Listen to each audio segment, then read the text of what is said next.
Hello students, मैं अनुभव Tiwari AIIMS digital classes में आप सभी लोगों का बहुत बहुत हार्दिक स्वागत और अभिनंदन करता हूं।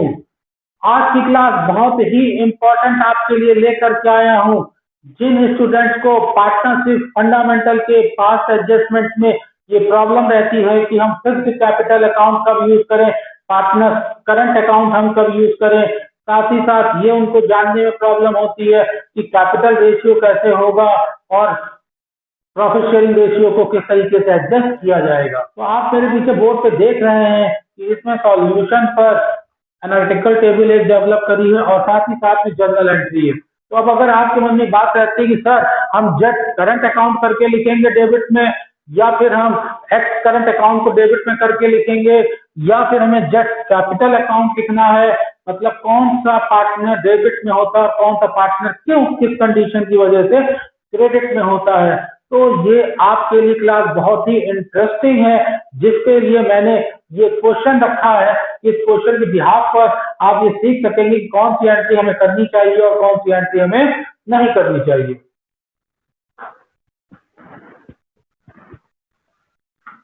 तो जैसा कि आप स्टूडेंट्स क्वेश्चन में देख रहे हैं कि थ्री पार्टनर्स हमारे पास में एक्स वाई एंड जेड। मेरे ओल्ड स्टूडेंट इस बात को बहुत अच्छी तरह जानते हैं कि मैंने प्रीवियस लेक्चर में बताया था कि पार्टनर जितने हों उनसे एक नंबर ज्यादा अमाउंट का कॉलम आपको ड्रॉ कर लेना चाहिए। तो X Y Z three partners हैं, इनसे एक नंबर ज्यादा मतलब 4 कॉलम्स हमें अमाउंट के ड्रॉ कर लेने होंगे। एडजस्टमेंट टेबल पे देखिए कि मैंने 4 कॉलम यहाँ पे ड्रॉ कर रखे हैं एक्स वाई जेड। अमाउंट के लिए ध्यान दीजिएगा, मैंने पर्टिकुलर टर्म नहीं बोला है। तो एक्स वाई जेड देखिए, एक्स वाई जेड 3 कॉलम और लास्ट कॉलम हमारा फॉर्मेट का टोटल, ये हो गया पर्टिकुलर। तो इस तरह से हम लोग हमेशा पार्टनर से एक कॉलम ज्यादा ड्रॉ करेंगे और एक पर्टिकुलर ऐड कर दिया तो देखिए ये कॉलम हमारे पास 5 हो गए। ये एनालिटिकल टेबल जो है एडजस्टमेंट टेबल डेवलप होगी और इसी से ही हमको एंट्री पास करनी होगी। अब बात होती है कि हम लोग सर कौन सी एंट्री पास करने के लिए क्या एडजस्टमेंट करें, तो इसके लिए हमें क्वेश्चन की हेल्प लेनी होगी। क्वेश्चन में देखिए सबसे पहले फिक्स्ड कैपिटल गिवन है। तो जैसे ही क्वेश्चन में स्टार्टिंग में फिक्स्ड कैपिटल आपको देखने को मिल जाता है तो आपको ये समझ लेना चाहिए कि हमें सॉल्यूशन में करंट अकाउंट ही लिखना पड़ेगा क्योंकि फिक्स्ड कैपिटल है। आफ्टर देन अब देखिए कि मिस्टेक क्या हुई है। लिखा हुआ है कि 30,000 जो है वो प्रॉफिट पार्टनर से डिस्ट्रीब्यूट हो गया कैपिटल रेशियो में। ठीक है, कोई दिक्कत नहीं, आगे पढ़ते हैं क्वेश्चन। फिर क्या मिस्टेक दे रखी है, interest on capital at the rate of 10% per annum. फिर इंटरेस्ट ऑन ड्राइंग का अमाउंट भी दे रखा है, सैलरी पार्टनर एक्स की गिवन है, कमीशन पार्टनर वाई के लिए गिवन है, और सबसे लास्ट में देखिए जो इंफॉर्मेशन दे रखी है वही इस डाउट को क्लियर करेगी। सर हमें तो मिस्टेक कहीं ढूंढने पर ही नहीं मिल रही। लास्ट लाइन पे देखिए क्वेश्चन में लिखा है ये सारी एक्टिविटीज हो गई, प्रॉफिट डिस्ट्रीब्यूट हो गया, मगर लास्ट में देखिए क्या लिखा है, in absence of partnership deed. मतलब कि क्वेश्चन में पार्टनरशिप डीड थी ही नहीं। और आपको मालूम है कि विदाउट पार्टनरशिप डीड हम ना इंटरेस्ट ऑन कैपिटल देते हैं, ना इंटरेस्ट ऑन ड्राइंग का ट्रीटमेंट होता है, ना ही पार्टनर को सैलरी अलाउ होती है, ना ही कमीशन होता है, और तो और साथ ही साथ प्रॉफिट शेयरिंग रेशियो भी इक्वल होता है। तो इसका मतलब ये 5 मिस्टेक आपने कर रखी है, क्योंकि इनिशियल क्वेश्चन में देखिए कि आपने कैपिटल रेशियो में ही प्रॉफिट को डिस्ट्रीब्यूट कर दिया था। इसका मतलब था कि ये सारी एक्टिविटीज जो है वो होनी ही नहीं थी, सीधे सीधे प्रॉफिट ही डिस्ट्रीब्यूट हो जाना था। यहाँ पर जो लोग इस क्वेश्चन को कर रहे हैं उनसे मैं रिक्वेस्ट करूंगा कि ठीक इससे प्रीवियस वीडियो लेक्चर है उसका देखिए ऊपर आई कार्ड भी आ रहा है, उसको जरूर पढ़ लीजिए क्योंकि वो इस क्वेश्चन का एकदम रिवर्स क्वेश्चन है। उस क्वेश्चन में यही सारे कंटेंट जो है मिस्टेक में नहीं हुए थे जिनको हमको रेक्टिफाई करना था, और इसी क्वेश्चन में ठीक उसके अपोजिट सारी चीजें हो रही हैं। तो जब दोनों क्वेश्चन आमने सामने रखेंगे तब आपको और बेहतर समझ में आएगा। वैसे मैं इसका लिंक लास्ट में अटैच भी कर देता हूं। तो आते हैं बेटा इस क्वेश्चन पे। मेथड मैंने आपको सिखाया था कि हम लोग एडजस्टमेंट टेबल पे सबसे पहले राइट कंटेंट को लेते हैं। तो देखिए मैंने यहाँ ऊपर राइट कंटेंट में लिखा है जो कि शेयर ऑफ प्रॉफिट है, और शेयर ऑफ प्रॉफिट हम 1:1:1 के रेशियो में डिस्ट्रीब्यूट करेंगे। अब आप कहेंगे सर ये हमें पता कैसे चलेगा 1:1:1? बेटा इक्वल रेशियो कब होता है, जब एब्सेंस ऑफ पार्टनरशिप डीड होता है। तो एब्सेंस ऑफ पार्टनरशिप डीड के लिए हम लोग इस तरीके से इसको सॉल्व करेंगे। तो यहाँ पर शेयर ऑफ प्रॉफिट, अब राइट हमारा होना चाहिए कितना, 60,000 इक्वली 20 आ जाएगा। अब आपके मन में आएगा सर ये 60,000 आया कहां से, ये तो क्वेश्चन लिखा ही नहीं, प्रॉफिट तो 30,000। बिल्कुल सही बेटा, ये फर्स्ट कॉलम लिख करके आपको यहाँ पर छोड़ देना है, आपको यहाँ पर कोई भी एंट्री पास नहीं करनी है। करेक्ट, इसको लिख करके ऐसे ही छोड़ दीजिए और फिर इस कॉलम के बाद नीचे रॉन्ग एंट्री के ऊपर आ जाइए। दूसरा मेथड ये भी होता है, रॉन्ग पहले कर लीजिए फिर आप राइट को करिए। अगर आपको समझाने के लिए बता रहा हूं कि इसको कैसे करिएगा तो इजी पड़ेगा। अब आप सीधे सीधे रॉन्ग के ऊपर आ जाइए। रॉन्ग पर आपने देखा कि क्वेश्चन में क्या मिस्टेक हुई। सबसे पहले मिस्टेक थी इंटरेस्ट ऑन कैपिटल, आपने 10% पर एनम अलाउ कर दिया था जो कि नहीं होना चाहिए था। तो कैपिटल पार्टनर्स की देखिए कितनी है, 50,000 है, 1 लाख है और 1,50,000 है। इसका मतलब हुआ 10% के हिसाब से एक्स को इंटरेस्ट ऑन कैपिटल 5,000 नहीं होना चाहिए था, वाई को 10,000 नहीं होना चाहिए था और जेड को 15,000 नहीं होना चाहिए था। तो ये आपने मिस्टेक करी। तो देखिए यहाँ पर इंटरेस्ट ऑन कैपिटल किसके लिए, 5,000 एक्स के लिए, वाई के लिए, जेड के लिए, और टोटल कितना 30,000। टोटल जरूर करिएगा क्योंकि मेरा टोटल क्या तो काम नहीं चलेगा। अनदर मिस्टेक उसके बाद देखिए क्या लिखी हुई है, interest on drawing. Interest on drawing जो है वो भी एक्स वाई जेड, यहाँ परसेंटेज में सीधा अमाउंट है तो आप सीधे अमाउंट लिख देंगे 3,000, 5,000, 8,000। तो सेकंड हो गया इंटरेस्ट ऑन ड्राइंग नहीं होना चाहिए था, टोटल वैल्यू कितनी हो गई 16,000। इमीडिएटली मन में आएगा सर 30,000 तो जो ऊपर लिखा है उसको तो आपने ब्रैकेट में लिखा नहीं और ड्राइंग को ब्रैकेट में लिख लिया। बेटा पार्टनर कैपिटल अकाउंट में दोनों में अपोजिट नेचर है, एक प्लस का पार्ट होता है एक माइनस का पार्ट होता है।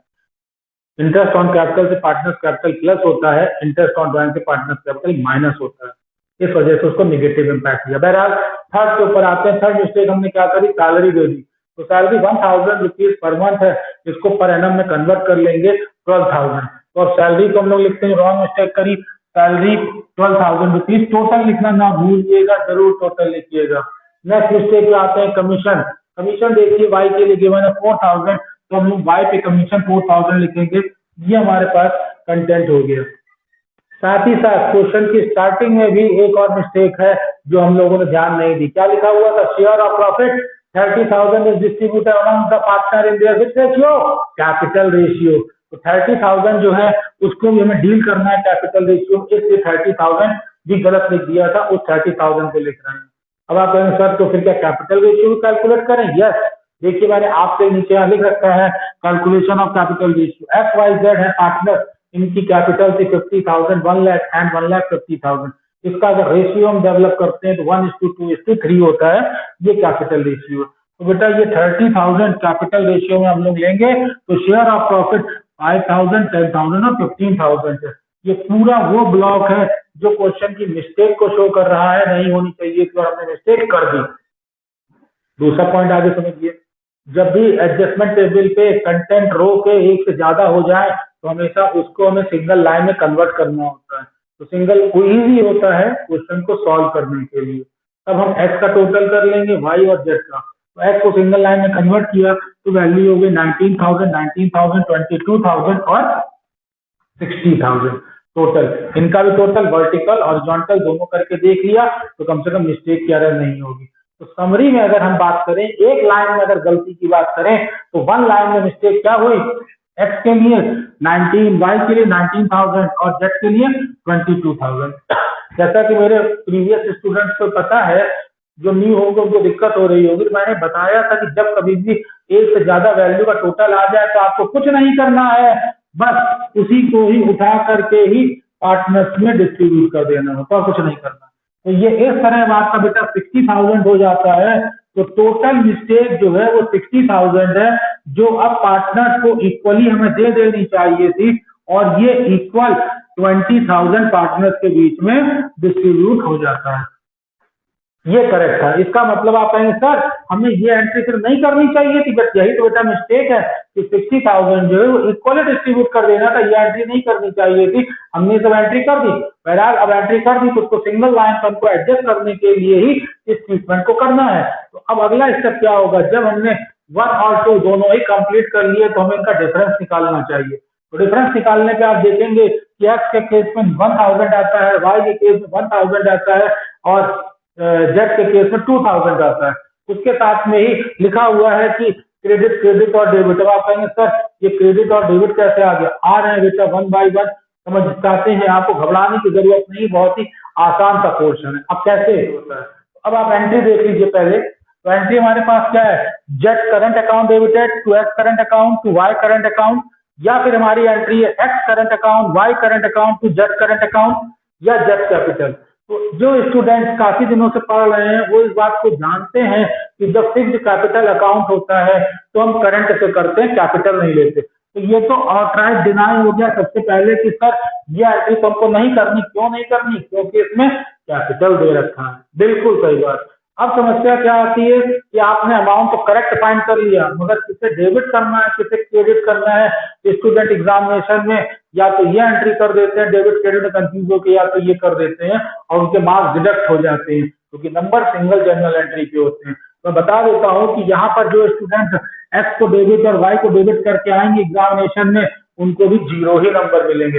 करेक्ट एंट्री आपकी ये होती है नंबर 1 जब जेड करंट अकाउंट जो है वो डेबिट होता है। अब आप कहेंगे सर वो तो ठीक है मगर जेड डेबिट कैसे हो गया और एक्स और वाई क्रेडिट कैसे हो गया? ये पॉइंट मेन हमको प्रॉब्लम हो रही है, इसको हमें समझना है। तो बेटा इसको समझने के लिए देखिए कि अगर हम एनालिटिकल टेबल पे ध्यान देते हैं तो इस टेबल पे देखिए कि 60,000 हमारा अब जो प्रॉफिट है वो पार्टनर को देना है। तो आपको पता है कि जब हम पार्टनर को प्रॉफिट देंगे तो पार्टनर कैपिटल अकाउंट में प्रॉफिट क्या होता है? डेबिट या क्रेडिट, दो ही नेचर होंगे, या तो डेबिट होगा या तो क्रेडिट होगा। बिल्कुल सही आपने कहा कि क्रेडिट होगा। तो ये जो कंटेंट है बेटा ये कंटेंट आपका क्या हो गया? क्रेडिट का हो गया। मतलब अब right share of profit partners को क्या देना है? क्रेडिट देना है। और रॉन्ग ठीक उसका उल्टा मतलब रिवर्स। हमेशा मैंने बताया कि जब भी राइट के लिए हो उसका जस्ट अपोजिट पूरे कंटेंट को आपको कर देना है। तो ये जो फाइनल कंटेंट आपके पास दे रखा है ये क्या निकल के आया बेटा? डेबिट निकल करके आ गया।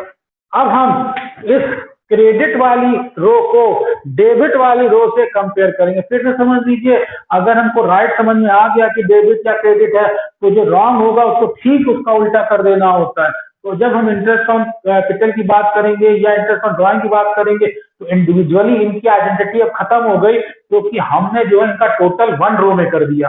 तो इसमें कंफ्यूज मत होइएगा, सीधे टोटल के ऊपर इसको सॉल्व करिएगा। अब हम इसको क्या करेंगे? इंडिविजुअल कंपेयर करते हैं। इंडिविजुअल कंपैरिजन एक्स के केस में देखिए अभी तक आप ये समझ गए हैं कि एक्स जो है वो 20,000 से क्या हो रहा है? क्रेडिट हो रहा है। तो अगर ये 20,000 से क्रेडिट हो रहा है तो रॉन्गली आपने 19,000 से पहले क्या किया? डेबिट किया था। तो 19,000 डेबिट को 20,000 से कंपेयर करिए तो 1,000 आपका क्रेडिट ही तो बेटा एक्सेस निकलेगा, इसलिए यहाँ पर इसको क्रेडिट लिख दिया गया। घबराइए नहीं। सेकंड वाई को देखते हैं। वाई जो है वो 20,000 का क्या होना है? क्रेडिट होना है। रॉन्गली के केस में देखिए क्या किया गया था? डेबिट किया था 19,000 से। तो 19,000 का डेबिट और 20,000 का क्रेडिट दोनों को अगर कंपेयर कर दिया जाए तो एक्सेस 1,000 क्रेडिट ही तो आएगा, इसलिए ये चीज 1,000 आपकी क्रेडिट हो जाती है। अब हम आते हैं जेड के केस में। जेड हमारे पास 20,000 से क्या है? अब होना चाहिए क्रेडिट। रॉन्गली ऑलरेडी टोटल देखिए क्या है? डेबिट 22,000 से। तो जब 22,000 से डेबिट है और 20,000 से क्रेडिट है, दोनों का डिफरेंस लिया जाएगा तो 2,000 डेबिट ही तो एक्सेस निकल कर आएगा, इसलिए 2,000 डेबिट आपका हो जाता है। इसी को बस उठा के क्या करना? जनरल एंट्री में रख देना और जनरल एंट्री पर आप देखिए कि जेड अकाउंट आपका डेबिट हो रहा है, वो भी करंट अकाउंट, कैपिटल नहीं। मैं फिर बता रहा हूँ करंट अकाउंट। क्यों? क्योंकि क्वेश्चन में फिक्स्ड कैपिटल अकाउंट दे रखा है, to X current account to Y current account. इस तरह ये एंट्री आपकी कंप्लीट होती है। और मैंने साथ साथ आपको बताया ये 2 एंट्रीज अक्सर मैंने लास्ट 20 ईयर्स में कॉपी चेक करते समय एग्जामिनेशन देखा कि स्टूडेंट कर देते हैं। मैं उम्मीद करता हूं कि ये 2 एंट्रीज तो कम से कम अब आप एग्जामिनेशन में नहीं करेंगे और इतना सीख गए होंगे कि करंट अकाउंट को किस कंडीशन में यूज करते हैं। ये सारी चीजें डिपेंड करती हैं पार्टनर्स कैपिटल अकाउंट के फॉर्मेट के ऊपर। तो पार्टनर्स कैपिटल अकाउंट का फॉर्मेट एक बार अपने दिमाग में आप जरूर रखिएगा, जिससे कि आप अब अमाउंट की भी मिस्टेक नहीं करेंगे और साथ ही साथ आपकी एंट्री भी करेक्ट हो जाएगी। इन दोनों के सही होने पर आपको मार्क्स मिल जाएंगे। मेरी शुभकामनाएं आप लोगों के साथ हैं, प्रैक्टिस करिएगा। फिर मिलते हैं नेक्स्ट वीडियो पे नेक्स्ट पास एडजस्टमेंट के टिपिकल कंटेंट के साथ। तब तक के लिए जय हिंद, जय भारत।